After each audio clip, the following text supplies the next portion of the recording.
அன்பானவர்களே, அன்பு வணக்கங்கள். ஒரு அன்பர் ஒரு கேள்வி கேட்டு இருக்கிறார். இறந்தவருக்கும் நமக்கும் இருந்த உறவு இப்போதும் இருக்கிறதா என்று கேள்வி கேட்டு இருக்கிறார். இறந்துட்டவங்க 1 வருஷம் ஆயிடுச்சு, 2 வருஷம் ஆயிடுச்சு, அவங்க இறந்து போய்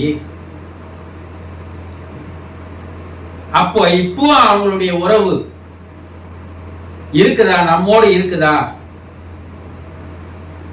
ஆனா உங்கள ரொம்ப பேர் என்ன சொல்லுவீங்க தெரியுமா?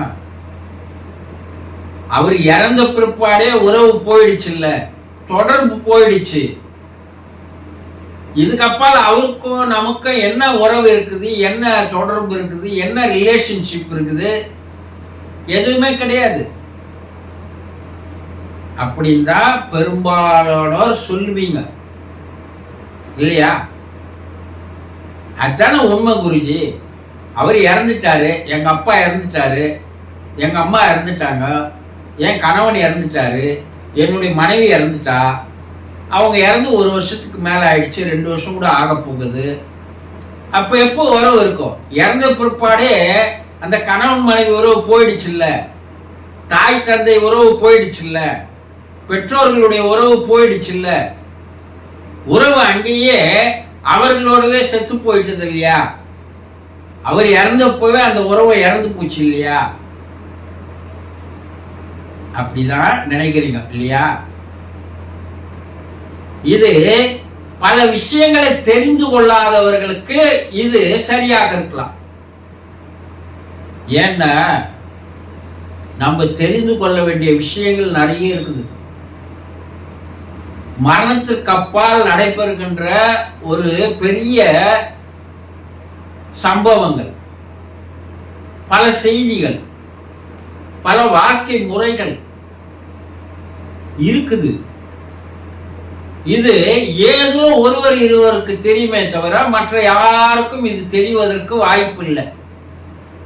அந்த தெரியறதுக்கு வாய்ப்பு இல்லாததுனால அவர் இறந்ததும் அவர் உறவு முடிஞ்சு போச்சு நினைக்கிறீங்க. சரி, அவர் உங்களோட வாழ்ந்து வந்தாரு, தாயா இருக்கட்டும், தந்தையா இருக்கட்டும், கணவனா இருக்கட்டும், மனைவியா இருக்கட்டும், அவங்க வாழ்ந்து வந்தாங்கல்ல, அவங்களுக்கு மனம் என்ற ஒன்று இருந்தது இல்ல?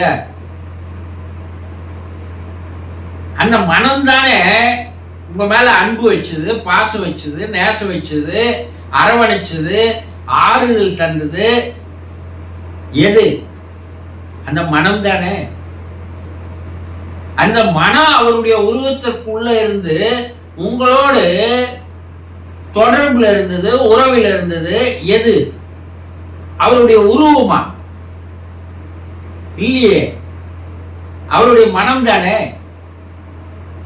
இந்த மனம்தான் இந்த உடம்புக்கு பாசம் தெரியுமா? இந்த உடம்புக்கு அன்பு என்னன்னு தெரியுமா?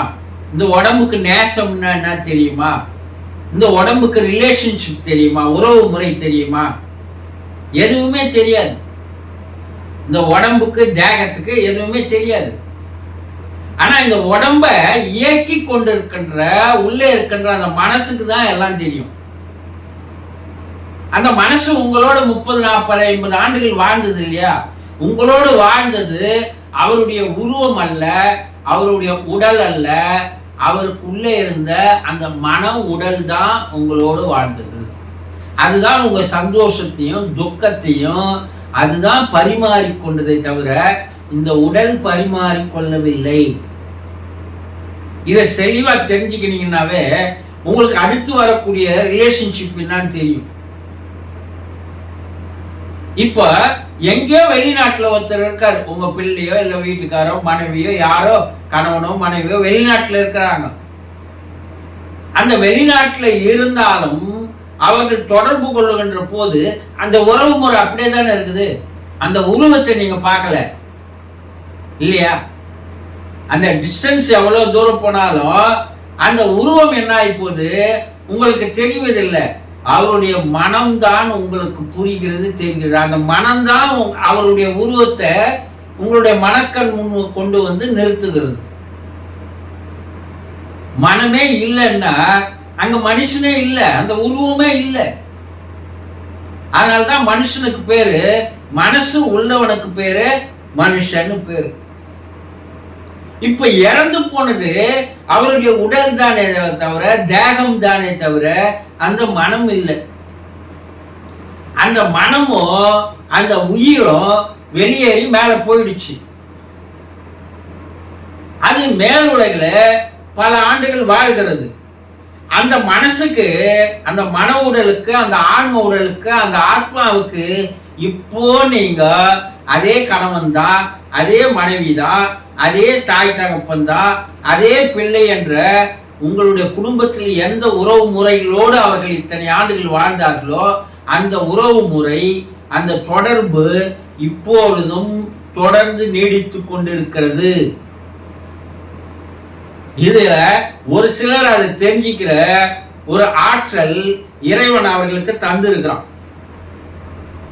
விடிய காலையில என்னுடைய கணவர் என்னுடைய எதிரில் வந்து பேசினார்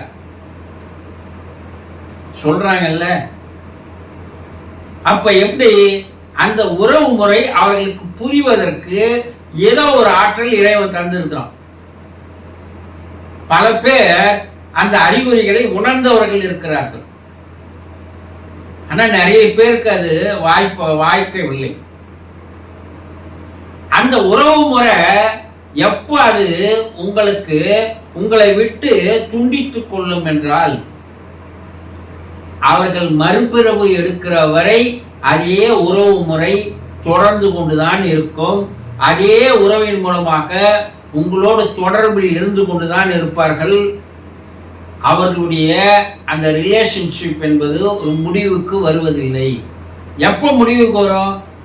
அவங்க வேறொரு பிறவி எடுத்து வேறொரு தாயினுடைய வயிற்றில் போய் பிறந்து பிள்ளைகளாக வெளியே வரும்போது உங்களுக்கும் அவருக்கும் இருந்த உறவு அன்றோடு முடிந்து விடுகிறது. எப்போ இன்னொரு தாய் கருவறையில போய் அவங்க உட்காந்துட்டாங்களோ, உட்கார்ந்த நிமிடம் முதல் உங்களுக்கும் அவருக்கும் இருக்கின்ற அந்த உறவு தொடர்பானது துண்டிக்கப்பட்டு விடுகிறது. அது வரைக்கும் அவங்க அதே கணவன் தான், அதே மனைவி தான், அதே தாய் தந்தை தான், அதே பிள்ளைகள் தான். அந்த உறவு முறைகள் உடனடியாக துண்டிக்கப்படாது, முடிந்து விடாது. ஆக இறந்தவர்களுக்கும் உங்களுக்கும் இருக்கின்ற அந்த உறவு இப்போதும் இருந்து கொண்டுதான் இருக்கிறது. அவர்கள் மறுபிறவி எடுக்கும் போது அந்த உறவு முறைகளானது முடிந்து போய்விடும் என்பதை தெளிவாக தெரிந்து கொள்ளுங்கள். சந்தோஷம்.